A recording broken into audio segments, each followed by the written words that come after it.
तो दोस्तों कैसे हैं आप सभी। मैं आशा करता हूं आप सब बिल्कुल ठीक होंगे।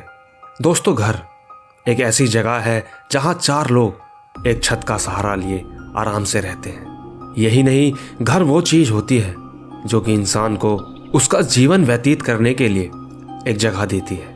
परिवार को पालने के लिए, उनकी हर चीज की पूर्ति करने के लिए एक घर होना जरूरी होता है। लेकिन दोस्तों दुनिया में सबके पास घर हो ऐसा तो मुमकिन नहीं है। और ये तो आपने देखा ही होगा कि आज के जमाने में भी कई लोगों के पास अपना घर नहीं है, या तो वो किराए पर रहते हैं या फिर रोड के किनारे, लेकिन फिर भी सुकून से रहते हैं, क्योंकि एक ऐसा घर होने से तो बेहतर है कि वो बाहर या किराए पर ही रह ले। दोस्तों रणधीर का भी यही कहना है। उन्होंने जब अपने इतने बड़े घर का वाकया बताया जहां पर एक साथ 100 लोग आराम से रह सकते हैं, वो सुनकर मैं दंग रह गया। और रणधीर की बात हैरान कर देने वाली भी है। उनका बस यही कहना है कि घर छोटा हो चाहे बड़ा, अगर उस घर के वास्तुशास्त्र ठीक नहीं तो वो किसी काम का नहीं। साथ ही दोस्तों अगर आपको ऐसी रोमांच भरी कहानियां सुनने का बड़ा शौक है तो आप मेरे इस चैनल को सब्सक्राइब कर सकते हैं, क्योंकि मैं हर तरह की कहानियां आपके लिए लाता रहता हूं। साथ ही अगर आप चाहते हैं कि मैं आपकी कहानियों को अपनी आवाज दूं तो आप मुझे इंस्टाग्राम पर मैसेज कर सकते हैं। मेरी आईडी है महेश आर्या यूट्यूबर। तो चलिए दोस्तों अपने अपने हेडफोन लगाएं और शुरू हो जाए इस कहानी को पूरा अंत तक सुनने के लिए मेरे यानी महेश के साथ।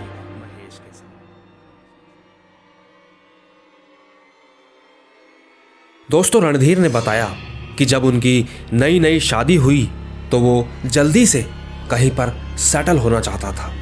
वो ऐसा इसलिए करना चाहता था क्योंकि उसके पास पैसों की कमी नहीं थी और वो नौकरी भी अच्छी करता था।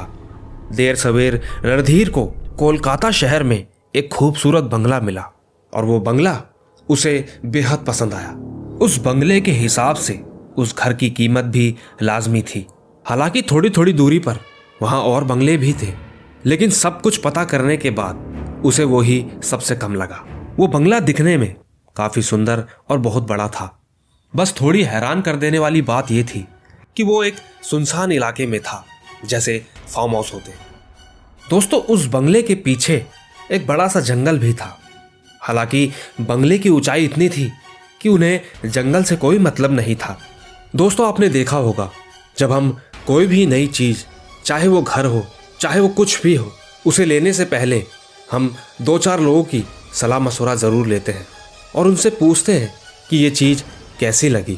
जब सबकी हाँ हो जाती है तभी आदमी उस चीज़ को लेने पर मजबूर हो जाता है। लेकिन यहाँ उल्टा था। रणधीर को बताए जाने के बाद भी कि इस घर में प्रेत का साया है, वो नहीं माना, क्योंकि वो इन चीज़ों पर विश्वास नहीं करता था। सबने उससे फिर कहा कि ये घर श्रापित है। कई साल पहले यहाँ पर लोगों को जिंदा दफनाया गया था। यहाँ रहने वाले लोग बताते हैं कि यहाँ जो भी रहता है वो जिंदा नहीं बचता। और हाँ एक बात और, आपको ना तो इस बंगले के लिए कोई केयर टेकर मिलेगा और ना ही कोई गार्ड। उन लोगों की इतना कहते ही रणधीर ने उनसे गुस्से में कहा कि ना ही मुझे कोई केयर टेकर चाहिए और ना ही गार्ड। मैं अपने और अपने परिवार के साथ यहाँ आराम से रह लूँगा, आप सभी जाइए। दोस्तों यहाँ मैं आपसे एक बात कहना चाहूँगा कि रणधीर पूरी तरह से गलत नहीं था। आखिरकार उसने एक घर लिया था जो लोगों का सपना होता है, पर उसे क्या पता था कि उसके साथ ऐसा होने वाला है।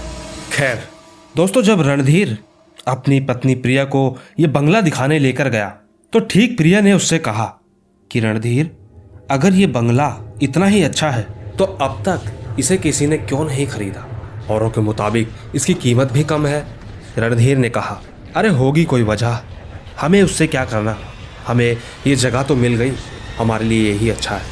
उस वक्त प्रिया ने अपना सर हिलाकर कहा वो सब तो ठीक है, पर ना जाने मुझे ये जगह कुछ सूनी सूनी और अजीब सी लग रही है। प्रिया की ये बात पर रणधीर हंस पड़ा।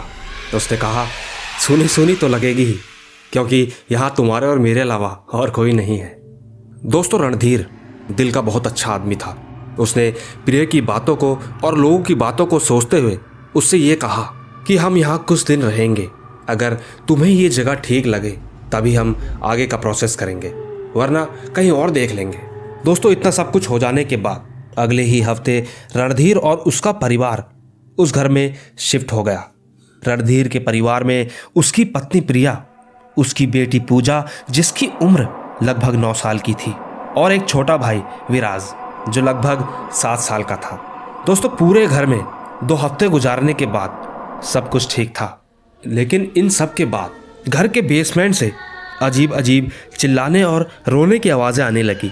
लेकिन अजीब बात तो ये थी कि ये आवाज़ें सिर्फ और सिर्फ रणधीर की बीवी को ही सुनाई दे रही थी। जब रणधीर की बीवी ने उसे इन सब बारे में बताया तो रणधीर ने प्रिया का वहम समझकर बात को टाल दिया।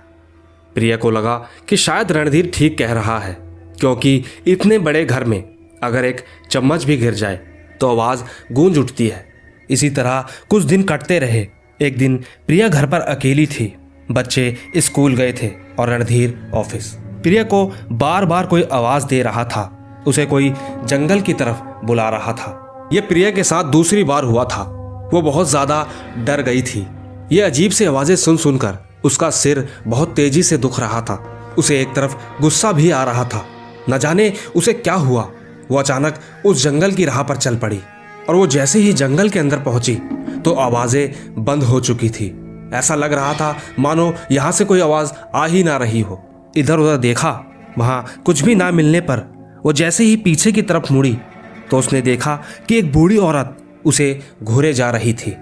वो दिखने में बेहद डरावनी लग रही थी। उसके सफ़ेद बाल नीचे की तरफ काले और सफ़ेद होते जा रहे थे। दिखने में वो औरत किसी डायन से कम नहीं लग रही थी। प्रिया इससे पहले उससे कुछ बोलती, वो धीरे धीरे उसी की तरफ बढ़ रही थी कि अचानक प्रिया ने आओ देखा न ताओ, वो तुरंत वहाँ से भागने लगी। वो इतनी हड़बड़ी में भागी कि भागते भागते वो एक आदमी से जा टकराई। उस आदमी से टकराकर वो 4-5 कदम आगे ही निकली होगी कि उसने जब पीछे पलट कर देखा तो उस आदमी के हाथ में एक चाकू था। प्रिया को बिल्कुल समझ नहीं आ रहा था कि वो क्या करे। उसके मन में कई सवाल चल रहे थे। हो सकता है कि शायद ये लोगों को लूटने का कोई नया तरीका होगा, लेकिन दूसरा सवाल ये था कि इतनी गंदी तरह से मेकअप आखिर भला कौन कर सकता है, क्योंकि वो किसी प्रेत की तरह लग रहा था। खैर, प्रिया जैसे तैसे वहाँ से बचकर भाग निकली और उसने सीधा अपने बंगले में जाकर दरवाज़ा बंद कर दिया। उसे घर के अंदर आधा घंटा बीत चुका था। इसके ठीक आधे घंटे बाद प्रिया प्रिया करके बाहर से रणधीर की आवाज़ आने लगी। प्रिया ने हड़बड़ी में तुरंत दरवाज़ा खोला, लेकिन जैसे ही प्रिया ने दरवाज़ा खोला कि तभी उनके घर का फ़ोन बजा। वो फ़ोन रणधीर का था। वो तुरंत समझ गई थी कि बाहर जो आवाज़ आ रही थी वो रणधीर की नहीं बल्कि कोई छलावे की थी। वो जल्दी से उठी और भागकर दरवाज़ा बंद करने गई। वो जैसे ही दरवाज़ा बंद कर रही थी कि अचानक एक हवा का झोंका उसके शरीर के आर पार हो गया। शायद उसी दौरान उसके शरीर में कोई प्रवेश कर चुका था। साथ ही वो बेहोश भी हो गई। इतना सब हो जाने के बाद जब प्रिया के बच्चे स्कूल से वापस घर लौटे तो उन्होंने अपनी माँ को उठाया। माँ की ऐसी हालत देख बच्चे ने अपने पिताजी को फ़ोन मिलाया। रणधीर दौड़ा दौड़ा घर पहुँचा। जब उसने प्रिया की ये हालत देखी तो वो उसे तुरंत अस्पताल ले गया। डॉक्टर्स की रिपोर्ट के मुताबिक सब कुछ नॉर्मल था। डॉक्टर ने रणधीर से कहा कि थकान ज़्यादा होने के कारण इसकी यह हालत हो गई है। ज़्यादा कुछ नहीं, बस थोड़ा सा चक्कर है। इसके बाद वो प्रिया को घर ले आया। दोस्तों यकीन मानिए, इन सब के बाद से प्रिया के अंदर कुछ बदलाव था। वो अब पूरे घर के अंदर अजीब अजीब से हरकतें करने लगी। कभी बिना बात पर ही बच्चों पर भड़क जाती तो कभी रणधीर पर। प्रिया कभी उल्टा चलने लगती तो कभी खुद के बाल ही चबाने लगती। लेकिन इन सब के बारे में रणधीर को कुछ भी नहीं पता था। ये सब पता था तो बस उनके बच्चों को, जो कि इतना डर चुके थे कि वो अपनी माँ के पास तक नहीं जा रहे थे। माँ की ऐसी हालत देख बच्चों ने अपने पिताजी से सब कुछ कहा, लेकिन रणधीर ने बच्चों का वहम समझकर उनकी बातों पर विश्वास नहीं किया। दूसरी तरफ प्रिया का ये काम रोज का हो गया था। उसकी ये हालत देखने वाला अब कोई नहीं था। जब जब रणधीर घर पर होता तब तब वो एकदम ठीक हो जाती, लेकिन उसके जाने के बाद फिर से वही कहानी शुरू हो जाती। लेकिन दोस्तों आखिरकार ये सब कब तक चलेगा। एक दिन की बात थी, रणधीर ऑफिस से घर आया और वो सोने के लिए अपने कमरे में जा ही रहा था कि तभी अचानक रणधीर ने देखा कि उसकी वाइफ अपने बेड पर नहीं थी। रणधीर इधर उधर गया। उसे लगा कि वो शायद वॉशरूम में गई होगी, लेकिन वॉशरूम का दरवाज़ा तो पहले से ही खुला था। रणधीर ने खिड़की से बाहर की तरफ देखा तो नज़ारा कुछ और ही था। उसने देखा कि प्रिया बेसुध होकर जंगल की तरफ चली जा रही थी। रणधीर दौड़ता हुआ उसके पास गया। उसने जैसे ही प्रिया के पीछे कंधे पर हाथ रखा तो रणधीर को एक अजीब सा एहसास हुआ। उसे ऐसा लगा जैसे उसने किसी गर्म खौलते हुए तेल पर हाथ रख दिया हो। रणधीर ने झटके से अपना हाथ हटाया कि अचानक प्रिया ने अपना चेहरा उसकी तरफ किया। ये सब देख रणधीर मानो खड़ा खड़ा वहीं पर बेहोश हो गया। उस वक्त रणधीर ने क्या देखा वो उसने हमें अभी भी नहीं बताया। उसका कहना है कि उसने जो देखा वो उसे बयां भी नहीं कर पा रहा है। वो कहता है कि ना वो इंसान की शक्ल थी और ना हैवान की। वो जो भी था वो एक डर का ऐसा मंजर था जिसे मैं देख नहीं पाया। खैर, इसके बाद तो वो बेहोश ही हो चुका था, पर वो इतना जान चुका था कि सच में कुछ ना कुछ तो इस घर में हो रहा है। 10-15 मिनट बीत जाने के बाद जब रणधीर को होश आया तो वो तुरंत हड़बड़ाता हुआ अपने कमरे की तरफ भागा। उसने देखा कि उसकी बीवी वहीं आराम से सो रही थी। उस वक्त रणधीर इतना डर चुका था कि वो कुछ भी नहीं कर सकता था। वो समझ चुका था कि अब उसे क्या करना है। उसे उम्मीद थी तो बस इतनी कि किसी तरह ये रात कट जाए। रणधीर ने दोनों बच्चों को उनके कमरे में अच्छे से सुला दिया और अब जो रणधीर ने देखा वो बेहद खौफनाक था। रणधीर जैसे ही अपने कमरे की तरफ बढ़ा उसने देखा कि उसकी बीवी जमीन पर किसी सांप की तरह रेंग रही थी, लेकिन रणधीर चुप रहा। वो उस डर को अपने अंदर लिए चुपचाप खड़ा रहा। वो जान चुका था कि अगर उसने जरा सी भी गलती की तो उसके बच्चों को नुकसान हो सकता था। रणधीर ने चुपचाप कमरे का दरवाज़ा बंद कर दिया और खुद कमरे के बाहर ही बैठ गया। रणधीर पूरी रात सो नहीं पाया। उसने हमें बताया कि कमरे से अजीबोगरीब आवाज़ें आ रही थी, जैसे कभी कुछ खाने की तो कभी दीवार को खुरचने की। किसी तरह सुबह हुई।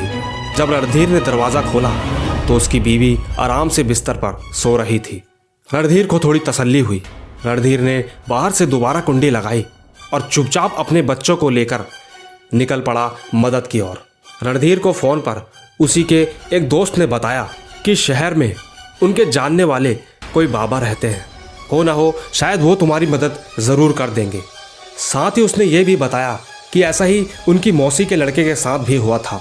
उस वक्त उनकी वजह से ही वो आज ठीक हो पाया है। दोस्तों, रणधीर ने बताया कि बस यही उसकी आखिरी उम्मीद थी। वो किसी तरह उन बाबा को लेकर अपने घर वापस पहुंचा।